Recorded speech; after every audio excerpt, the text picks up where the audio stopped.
আসসালামু আলাইকুম, স্বাগত জানাচ্ছি সবাইকে ট্যাক্সিটিতে।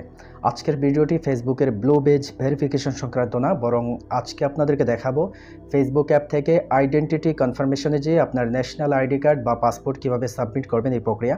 আমি ন্যাশনাল আইডি কার্ড সাবমিট করেছিলাম 19 তারিখ, কিন্তু সেটা রিজেক্ট করে দেয় ফেসবুক কর্তৃপক্ষ। পরবর্তীতে আমি আমার পাসপোর্ট সেখানে সাবমিট করি এবং 22 মে 2022 আমার পরিচয় শনাক্তকরণ সম্পন্ন করে ফেসবুক কর্তৃপক্ষ। সুতরাং এখন আমার অ্যাকাউন্ট অনেকটা সুরক্ষিত। তো আজকে দেখাবো আপনারা কিভাবে আপনার ন্যাশনাল আইডি কার্ড বা পাসপোর্ট সাবমিট করবেন। সবচেয়ে ভালো হয় যদি পাসপোর্ট সাবমিট করেন।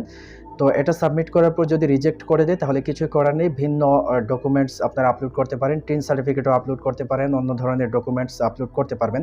আর যদি অ্যাপ্রুভ করে তাহলে আপনাকে অগ্রিম ধন্যবাদ।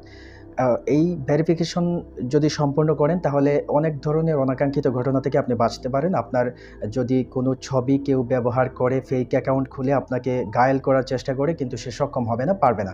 এছাড়া যদি কখনো ফেসবুক ভিন্ন কোনো কারণে বা অনাকাঙ্ক্ষিতভাবে আপনার অ্যাকাউন্ট ডিজেবল করে দেয় তাহলে কিন্তু আপনার যে ডকুমেন্টসের মাধ্যমে আপনি এটা ভেরিফিকেশন সম্পন্ন করেছেন সেটা দিয়ে মুহূর্তে আপনার অ্যাকাউন্ট ব্যাক নিয়ে আসতে পারবেন।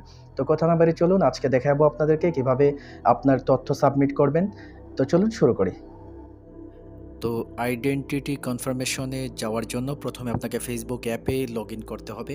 তারপর মেনু বারে ক্লিক করতে হবে, ডান পাশে উপরে মেনু বার আছে ওখানে ক্লিক করবেন। এবার একদম নিচে সেটিংস অ্যান্ড প্রাইভেসি নামে যে অপশন আছে ওখানে ক্লিক করবেন।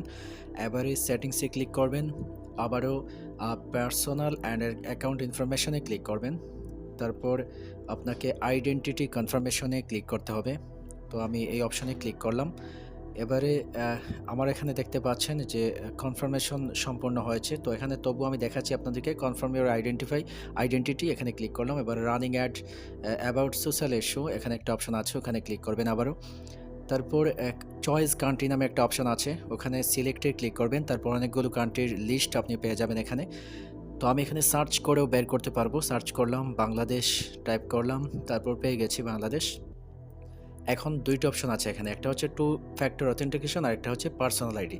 দুইটি টিকমার্ক দেওয়া আছে, আপনার টিকমার্ক দেওয়া থাকবে না, ক্রস চিহ্ন থাকবে। তো প্রথমে টু ফ্যাক্টর অথেন্টিকেশন সম্পূর্ণ করে তারপর কিন্তু পার্সোনাল আইডিতে ক্লিক করতে হবে, না হয় পার্সোনাল আইডিতে আপনি প্রবেশ করতে পারবেন না। টু ফ্যাক্টর অথেন্টিকেশন কীভাবে অন করবেন একটা ভিডিও আছে আমাদের চ্যানেলে, আপনারা চাইলে দেখে নিতে পারেন, এবং না দেখলেও এটা কিন্তু একদম সহজ। আপনাকে টু ফ্যাক্টর অথেন্টিকেশনে যখন ক্লিক করবেন তখন একটা মোবাইল নাম্বার দিতে বলবে, সেই মোবাইল নাম্বার টাইপ করার পর সেই নাম্বারে একটা ওটিপি যাবে, সেই ওটিপি এখানে টাইপ করবেন, তারপর টু ফ্যাক্টর অথেন্টিকেশন অন হয়ে যাবে। এটা ফেসবুক নিরাপত্তার জন্য খুবই জরুরি একটি বিষয়। তারপর আপনি যখন অন্য কোনো ডিভাইসে লগ ইন করবেন পাসওয়ার্ড দিয়ে, তখন ভিন্ন একটি ভেরিফিকেশন সম্পূর্ণ করে আপনাকে অ্যাকাউন্টের অ্যাক্সেস নিতে হবে।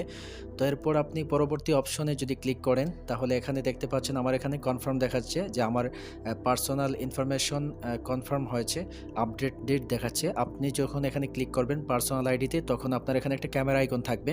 ক্যামেরা আইকনে ক্লিক করার পর আপনার ন্যাশনাল এনআইডির ছবি উঠিয়ে সেখানে সাবমিট করবেন। তবে বেশি সম্ভাবনা থাকে যে এটা রিজেক্ট হওয়ার। সবচেয়ে ভালো হয় যদি পাসপোর্ট থাকে তাহলে পাসপোর্টের ছবি তুলে আপনি সাবমিট করবেন, তাহলে আশা করছি 48 ঘন্টার মধ্যে আপনার তথ্য তারা পরিচয় শনাক্ত করবে বা যাচাই করে দেবে। এটা করার দ্বারা আপনার ফেসবুক অনেকটা সুরক্ষিত থাকবে যে কোনো ধরনের অনাকাঙ্ক্ষিত ঘটনা থেকে বা হ্যাকিং থেকে, কিন্তু আপনি পরিপূর্ণভাবে নিরাপদ থাকবেন। আই বাটনে ক্লিক করে আপনাদেরকে দেখালাম, এখানে কিছু অতিরিক্ত ইনফরমেশন আছে, আপনারা চাইলে দেখে নিতে পারেন। তো আজকে এ পর্যন্তই, সবাই ভালো থাকবেন, সুস্থ থাকবেন, ধন্যবাদ, আল্লাহ হাফেজ।